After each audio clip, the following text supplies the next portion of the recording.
Hey everybody, welcome to A Boy Named Jared. This video is going to be about the Peecock Gen 4 STP device. This is not an unboxing, this is a review. It is not a review approved by them. This is my own personal use after owning it for almost a year at this point, and what my experiences were. I'm also going to talk about the tips and tricks on how I learned to use it over quarantine, actually. So stay tuned. If you are a family member of mine, this is probably not something you need to see, so go ahead and tune off.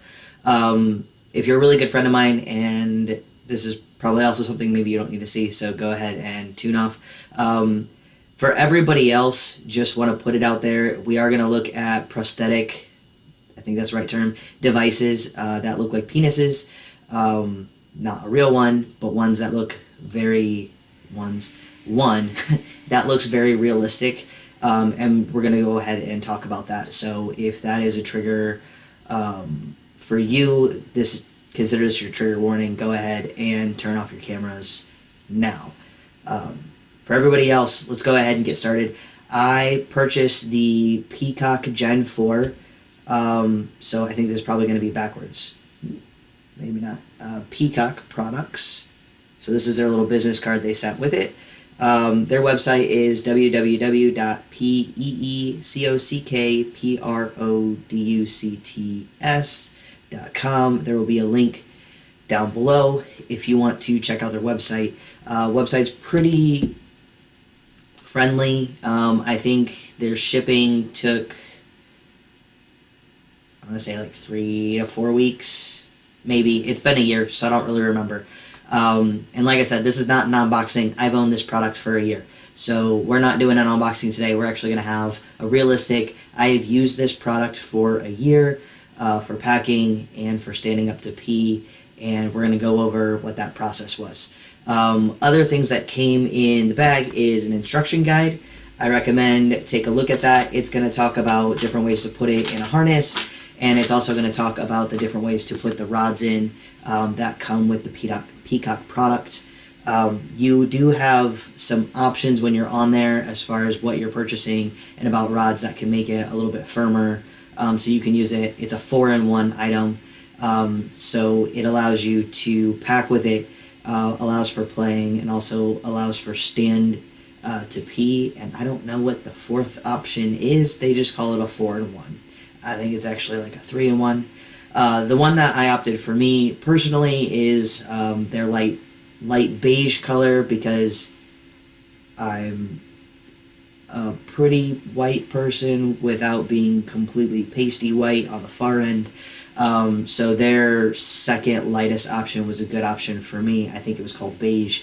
And then I went ahead and I got the 4.75 inch as far as size, because that's what looks the most natural as far as packing for me. So with no further ado, this is where we start looking at actual products. So if you have not tuned off yet, go ahead, shut this off. For everybody else, this is where you're going to see something looks very similar to a penis, looks pretty lifelike, and we're going to talk about that.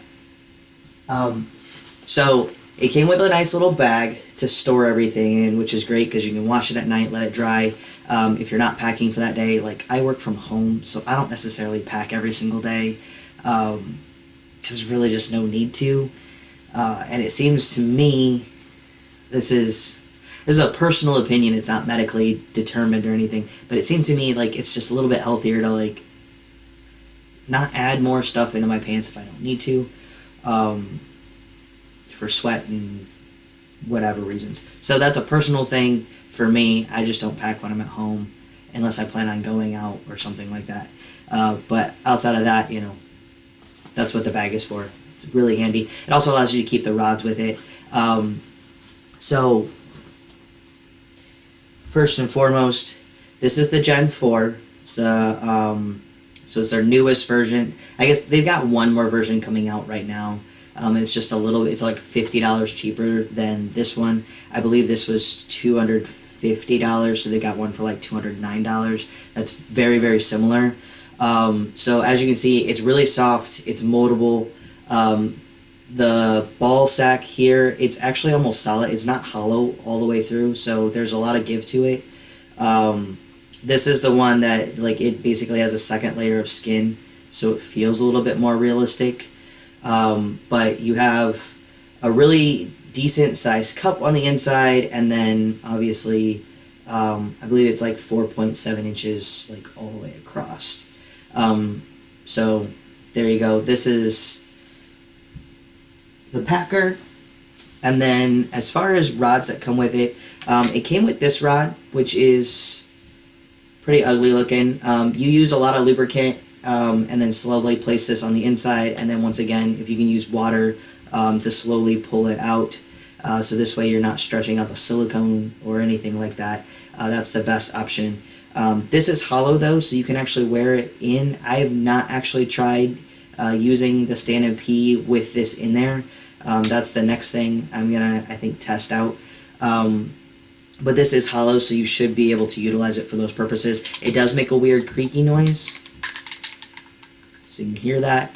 I believe somebody else has done a review on this, and they said the same thing. It makes a really weird creaking noise. So this one is not something that I would necessarily use if I was going to use it for in the bedroom purposes with my wife.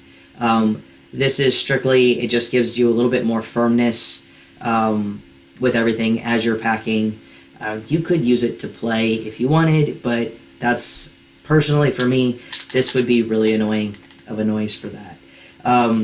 Now I have packed with this in.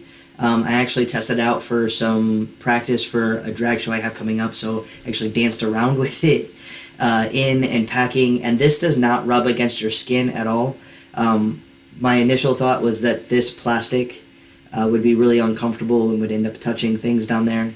I didn't have any issues with that for like an hour and a half in my really warm garage, like sweating and moving around and dancing and stuff. Didn't have any issues with that, so excited that this will be good for when I'm packing for drag, and maybe a long-term option just depending on how the peeing process works with this in. The other rod that you have an option to select, and this adds an extra like $40 or something to the cost, is a rod that looks just a little bit nicer. I have a lot of pets in silicone attracts pet hair, so I apologize. I always wash them off before I use them because you just never know what's going to end up in the little safety drawer. So anyway, that aside, this is the rod that I use or have tried using when my wife and I were testing it out. For those purposes, once again, a lot of lube, slowly insert into the device, and it'll push all the way up in here and go all the way in, and then I don't have lube with me, so I'm not going to show you how to put that in. And then you can flex it in whatever direction you want, and that will move everything around. You have some options on the end as well. You can have something that looks like a labia. You can have something that looks a little bit more like lips. You can have an option that looks more like a butt. So there's some variety of options, and you can buy all of them. You can buy one of them. You don't have to buy a play rod at all. You could pack with this in, but you're not going to be able to stand and pee with it just because there's no way for any kind of urine to go down the tube at all. So if you're going to use it for stand and pee, this is not for your everyday if you're doing the stand and pee. So there's that. Reviews before we get into everything else. Looks, I love it. I think it looks perfectly realistic. I've got some harnesses, which I've mentioned in a previous video, that kind of just let everything sit in the right spot. So if the harness is just hidden and I'm just standing and peeing, like, you can't really tell a difference. So as far as looks, I think it looks realistic. The feel, I think it feels pretty realistic, and it's actually also comfortable to have against my skin and to be packing with. Once again, if you want to see what it looks like to pack, check out my underwear video. I go over a bunch of different options as far as like what underwear I've packed with, what I prefer, and this is the packer that I'm using in that. So it's really good videos that go, you know, hand in hand with each other. So comfort-wise, packing with it, I find it to be completely comfortable. It feels really, really normal. I don't have any issues with that. I get sweaty. Everybody gets a little sweaty, so it gets a little smelly, but then again, that general area gets a little smelly when you sweat. So obviously, always keep some soap and wash it off every single night, before putting it away. And I try to let it air dry as much as possible.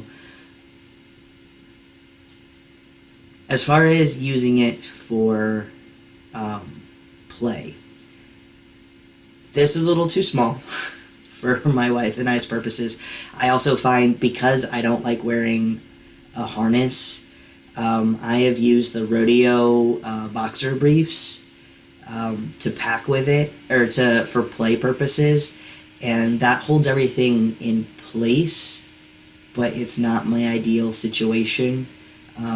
So since my wife and I are not a big fan of having a harness, for play purposes, it's not necessarily ideal for us, but I do see how it could work with somebody else. And, maybe in the future I could purchase another one that's just a little bit larger, and maybe that would make play a little bit nicer with it. Her perspective on it, between using dildos and vibrators and, all sorts of things that are supposed to be realistic, she said that this was the best that felt like, gets awkward. I'm about to blush, so I apologize. She said that this felt the nicest as far as like internally. It was very comfortable for her. We just couldn't keep it in place in a way that it worked out well for us without a lot of adjusting constantly. And maybe that just takes practice, and it's just not something that we've tried yet. So there's the in the bedroom play, and that's, everybody's going to have their own opinion, but I do like sharing her perspective, just saying that, it was very comfortable on the inside and, felt nice.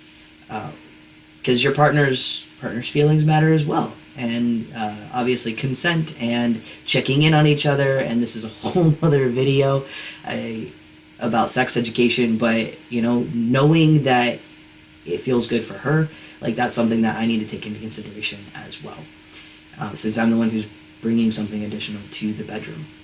Now, as far as stand-to-pee goes, when I first got it, I didn't know what I was doing. I've read a lot of videos. I watched a lot of videos. I read a lot of information. I couldn't find anything that was very detailed on how to hold everything. Everybody's just like, well, just put it up in that area and it's just going to work. And if you see, there's a lot of guys who have given up on STP because they're like, well, clearly it just doesn't work for me. I found a trick to it. And maybe this is just a trick that works for me, but I'm going to share it with you because I haven't heard a lot of people sharing information. But I hope that this helps. I used a lot of my quarantine time of forcing myself to try to use this, and the process for STP, we're going to kind of back up and then I'll get into the tricks of it. The process for STP is start in the shower butt naked. You're probably going to pee on yourself. We did as little children learning how to use the toilet. We're probably going to do it again. Once you get comfortable holding everything in place, then, start moving, still be butt naked because everything's going to dribble and drip and stuff. So strip your pants off, start practicing aiming the toilet, wipe up after yourself because nobody else wants to sit in that, including yourself. And don't do it to a point that you just stress yourself out, because that's a whole nother side of things. So, try it out. If you find yourself getting frustrated, let it go for the day. Try again the next day. It is a trial and error process of continuing to get better. When you add underwear, once again, take your pants off, just have the underwear in place, get used to holding it wherever you have found is working the best, and navigating with a waistband strap being in the way as well. Once again, plan to change your underwear. You will probably drip the first few times or leak the first few times, and it's just not going to be in the right spot, and you're going to have to just keep figuring that out. So take it step by step and plan to be changing your underwear. That's the biggest thing. And then realize that after you get used to it and you get really confident, you'll be like, oh yeah, I got this. And then suddenly there will be another leak because you got way too confident and didn't really focus on what you were doing. And it's a lot of mental power until it just becomes second nature. So don't give up, stick with it, but don't allow yourself to get so frustrated with it either. So take it in chunks, If you've changed your underwear twice during the day, call it quits for the day. Move on, try it again another day. Or go backwards and continue practicing in the shower before you practice with all your clothes on. So those are some other things. The tip that I found out for me is not to push it so hard, and this is where I'm going to have to, I don't know how to show you guys this. Don't push it so hard against the bottom of you that you're like this, because then now you don't have anything for the pee to go inside, and it's just going to keep flooding out the edges. Now the Gen 4 has these lips on the edge, which should help with some leakage and some dripping. It doesn't help with everything, especially if you have this shoved all the way against you. The other thing that I realized was helping is if I actually pushed up against my skin, like if these are my legs, pushed up against my skin like this, and that seemed to help a lot more than trying to stick this between my legs, because then everything would leak out the back. So I actually kind of held my legs together and pushed this way. I mean, still in between my legs, but, you know, more towards the front, versus like putting this all the way in between my legs like this. So that made a big difference too. Everybody's anatomy is in a slightly different space, but like I said, the biggest thing that I found is taking this lip and kind of pushing against whatever the back side of everything is going to be for you, and that seemed to help a lot. And then after that, it was just a matter of, you know, tweaking it just a little bit here and there to lock everything in and to create kind of a seal around it. So I would push against this and actually tip just a little bit forward, which would help with drainage. And then the last tip is learn how to control your pee speed. Everybody's got a slightly different flow. If you're like me and you drink giant bottles of water like this all day long, 36 ounces, and I can chug one of these all at once and then have to pee about 20 minutes later and it's all 36 ounces. That is a lot to try to do with an STP. You have to get really good at, you know, releasing very slowly, and the flow might be kind of choppy. So drink a lot of fluids, of course, but pee more often as well. And if you really have just got to go, that's probably not the time to try to do the STP. You know, save that for a time when it's more of a regular thing versus an emergency situation. At least until you get very, very used to it. At this point, I have peed against a tree while on a hike with my wife. That was not necessarily the most relaxing situation for me, but I did successfully manage to do that. It's very useful in porta potties, of course, like that's the absolute best place for it. And I'm working my way up to urinals and things like that in the public restroom. I have anxiety using public restrooms, and I always have, so working my way up to just standing to pee in a public restroom in general is going to be a process. So it might be a long time before I ever get, if I ever get to using urinals in a public restroom. But there is hope, and it is usable, and I hope that just some of the tips help out with that. Once again, Peecock didn't sponsor this. They didn't send me this for free. I spent my own money on it. I've used it for a year, mostly for packing. But I started working on the STP portion, standing to pee, back in March when quarantine happened. This was the one thing I was determined I was going to master before the end of quarantine, and I did. So it is useful. As far as the remaining reviews I have on the product, after a year, like, it's still in really good shape. It's still completely usable. About 9 months in is when I started to realize that the silicone here is starting to peel apart. And the silicone on the side is starting to peel up a little bit. But once again, it's all connected. So it's got these weird slits. But it's not causing any kind of leakage. It's not causing any kind of issues with actually using the device. And then the other thing that I noticed within about 4 to 6 months is with packing with it, packing down created this little divot and this divot down here, and I always let it dry as flat as possible, but you can still see there's just a divot here. Once again, it's not causing issues with the peeing process, and this is why I want to start packing with this rod in it. I'm hoping that helps to prevent any more divots. And I have packed up, see underwear video, I have also packed down. I prefer to pack down, so it usually sits like this all day long, and it gets this little pinch in here, and then it spends all night kind of lying flat. But after 4 months of that, a little divot just developed here. I reached out to Peecock products, and they did email me back, and they just said that that's normal, and that it shouldn't cause any issues with the device, and to expect wear and tear. So the fact that I'm seeing these little tears in the silicone and stuff, that is just what happens because it is very soft. While still being very firm, it is still very soft. And so that's just a part of the wear and tear on the silicone, and these devices do need to be replaced. For some people annually, some people can keep them, up to like 3 to 4 years. I'm hoping I can make mine last for about 2 years, just because they are a little bit, closer to the top end of my budget. Maybe not for everybody, but they are for me. So, but right now, even with those little defects that I'm seeing now after using it for almost a year, it is still in completely usable condition, and for that reason, I do recommend the product.